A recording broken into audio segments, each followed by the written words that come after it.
Hi, my name is Noel and I teach meditation as a universal practice. We've been exploring the benefits and fruits of meditation.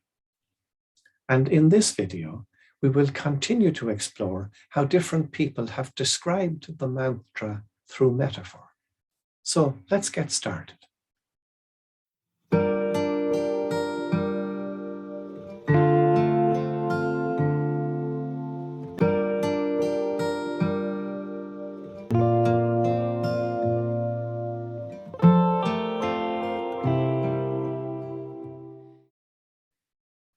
The surfboard can be used as a metaphor for the mantra, where the continuous movement of the sea represents the waves of thought, good and bad, that continually break upon the shore of our consciousness as we meditate. Now, everyone knows you can't stop the waves, but we can learn to surf.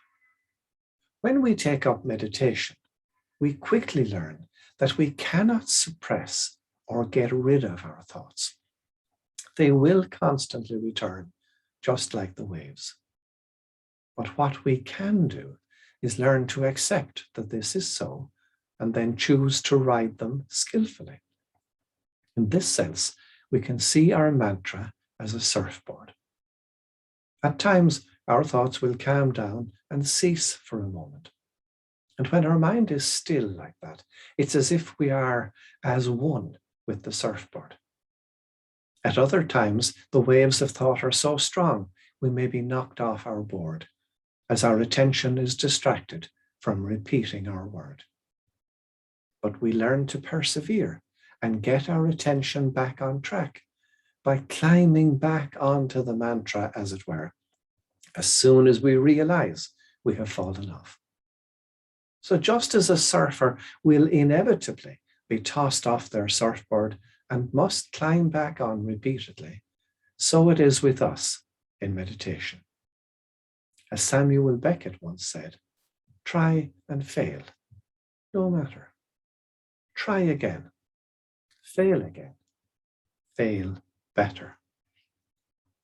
Every repetition of the mantra strengthens your attention muscle and your ability for focused attention.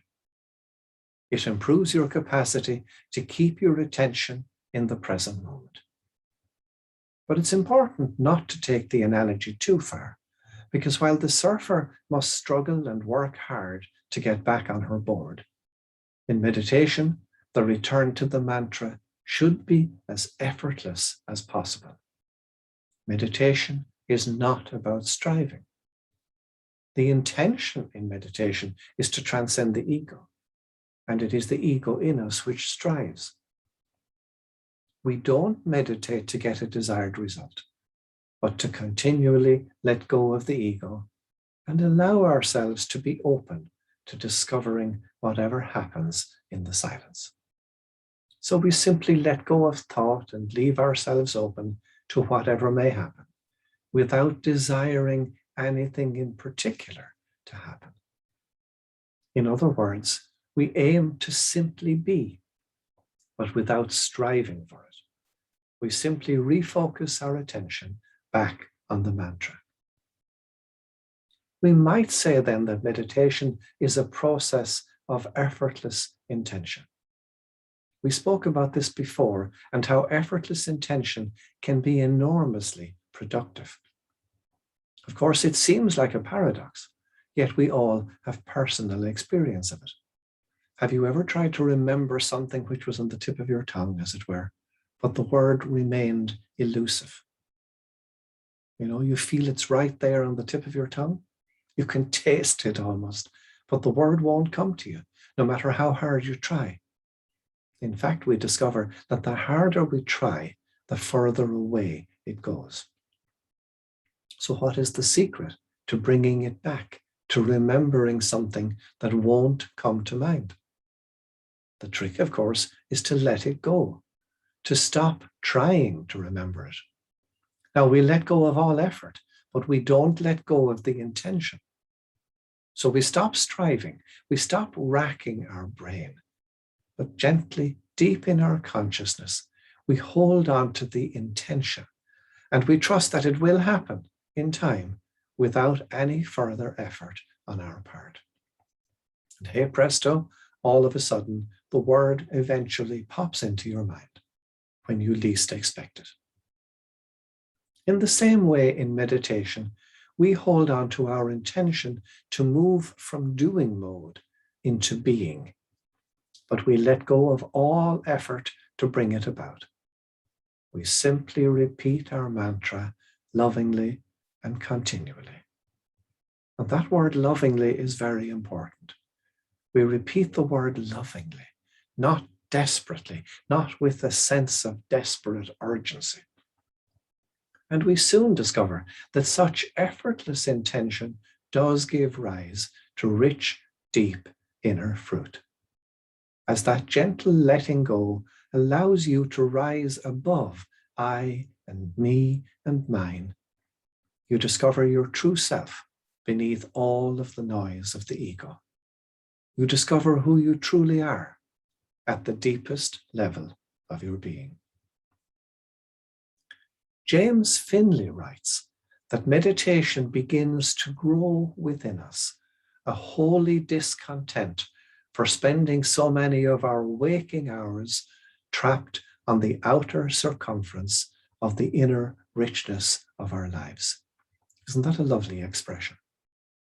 And this raises the possibility of another metaphor, that of seeing the mantra as a gentle rocket boost that breaks our orbit around the ego, about which we are usually revolving, and it directs us instead in the direction of the true self.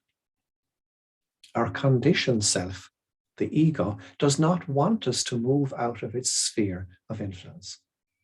As we meditate, the ego interrupts, making us think perhaps, oh, this is boring, just repeating a word. I should be doing something useful. If that fails, it might try a different approach. It might say, am I sure this is the right method for me? Is this the proper mantra? Should I change my word? Because we're so used to the orbit of the ego, that's where we want to stay, where we are comfortable. So our attention is drawn in ever more subtle ways to thoughts and bodily sensations, sometimes even to delightful spiritual insights, all of which we need to effortlessly refrain from engaging with.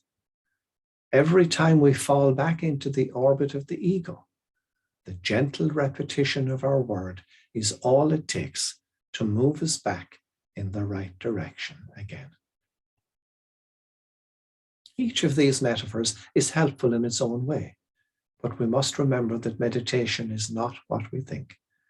Ultimately, meditation is about choosing to simply be, to be still and silent in the presence of reality. Perhaps one of these metaphors will help you to gently, effortlessly, and lovingly repeat your mantra. And now, I invite you to sit in the stillness and silence of meditation for the next 20 minutes, and to try to set aside that time each day for meditation.